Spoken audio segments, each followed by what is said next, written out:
The airport was alive with motion, people rushing, announcements echoing, suitcases rolling across shiny floors. It was just another busy morning, or at least, it seemed that way. Marcus Johnson walked in quietly. He wasn't trying to stand out. No luxury watch flashing, no loud designer branding. Just a well-fitted dark suit, polished shoes, and a calm, confident presence that spoke louder than anything else. But what most people didn't know, was that Marcus wasn't just another traveler. He was the CEO of one of the fastest-growing aviation tech companies in the country. A company that, ironically, had deep partnerships with this very airline. Marcus paused near a large digital screen, checking his flight details. Flight 247, on time. First class. He nodded slightly, then began walking toward the gate. As he moved through the crowd, a few people glanced at him, but quickly looked away. To them, he was invisible. Just another passenger. Sometimes, the most powerful people, are the ones no one notices. Marcus reached into his pocket, pulling out his phone briefly. A message popped up. At gate 18, the line had already started forming. Passengers stood in groups, some impatient, some scrolling through their phones, others sipping overpriced coffee. Then the announcement came. First-class passengers may now board. A subtle shift in energy. People straightened up. A few adjusted their jackets, suddenly more aware of their status. Marcus stepped forward with quiet confidence and joined the line. When his turn came, he handed his ticket to the gate agent, Sarah. She took it without looking at him at first. Beep. Her eyes dropped to the screen, then slowly lifted to Marcus. There was a pause. A long, uncomfortable pause. Her expression changed. Sir, she said slowly, I think you're in the wrong line. Marcus blinked once, confused, but composed. I don't believe so. She looked at the ticket again, then back at him, this time more directly, more critically. Is this ticket yours? The question wasn't just a question. It carried an assumption. A couple standing behind Marcus exchanged glances. One man whispered under his breath. Here we go. Marcus felt the shift in energy, but he didn't react emotionally. Instead, he calmly replied. Yes. It is. Sarah's posture stiffened. Sir, I'm going to need you to step aside until we verify this. Her voice was louder now. Loud enough for others to hear. And they did. Heads turned. Conversations paused. Marcus stayed still for a moment. Is there a problem with my ticket? He asked calmly. Sarah crossed her arms slightly. The problem isn't the ticket, she said, her tone sharp. It's the situation. That was it. The air changed. A woman nearby raised her eyebrows. Another passenger pulled out his phone, subtly recording. Marcus could feel dozens of eyes on him now. Judging. Assuming. Deciding. For a split second, there was silence. Then soft whispers began spreading like wildfire. Why would he even try first class? People really think they can just walk in anywhere. Marcus inhaled slowly. He had been in rooms with billionaires. He had negotiated deals worth millions. But this moment? This was different. This wasn't about business. This was personal. Before Marcus could respond, a flight attendant approached, Lisa. She walked over quickly, sensing tension. What's going on here? She asked. Sarah tilted her head toward Marcus. He's trying to board first class. Lisa's eyes scanned Marcus from head to toe. Not in curiosity. In judgment. She forced a polite smile, but it didn't reach her eyes. Sir, she said, economy passengers will be boarding shortly. Marcus held her gaze. Steady. Unshaken. I am a first-class passenger. Lisa let out a small, almost amused breath. Of course you are.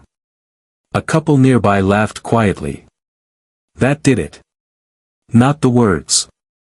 Not the tone. But the disrespect behind them. Still. Marcus didn't raise his voice. Didn't argue. Didn't defend himself. Because he didn't need to. Instead, Marcus slowly reached into his pocket and pulled out his phone. The movement was calm. Controlled. He dialed a number from memory. The phone rang once, twice. Then someone picked up.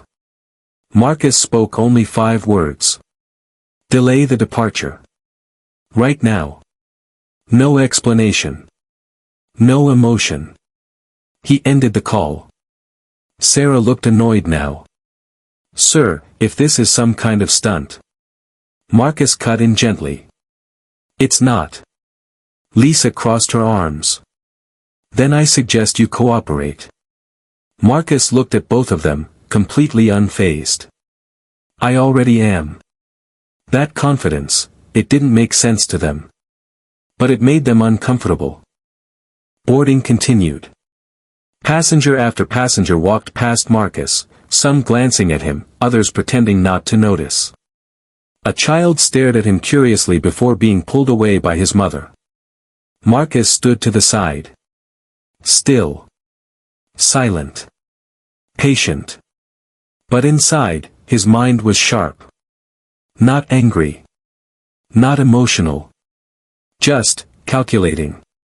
True power isn't about reacting, it's about knowing when not to. Minutes passed. Sarah avoided eye contact now. Lisa checked her watch repeatedly. Something felt off. 12 minutes later. The aircraft doors closed with a solid thud. Passengers settled into their seats. Seatbelts clicked. Engines hummed to life. Inside the cockpit, the pilot prepared for taxi. Everything was normal. Until it wasn't. A sudden call came through. The pilot's expression changed instantly. What? On whose authority? Pause. His face tightened. Moments later, his voice came over the intercom. Ladies and gentlemen, we've been instructed to hold position. This aircraft has been temporarily grounded. Confusion erupted. What does that mean? Are we delayed? Grounded? Why? Flight attendants exchanged worried looks. This wasn't routine. The plane door reopened. 2 airport officials stepped inside, serious, focused. They didn't greet passengers. They didn't explain anything. They walked straight down the aisle. First class. Where Marcus now sat, calmly. One of the officials stopped in front of him. Slight nod. Mr. Johnson, we sincerely apologize for the inconvenience. Everything froze. Sarah, still near the entrance, felt her stomach drop. Lisa's face lost color. Passengers looked back and forth, confused. Wait. Mr. Johnson. Apologize? Marcus stood up slowly. Not dramatically.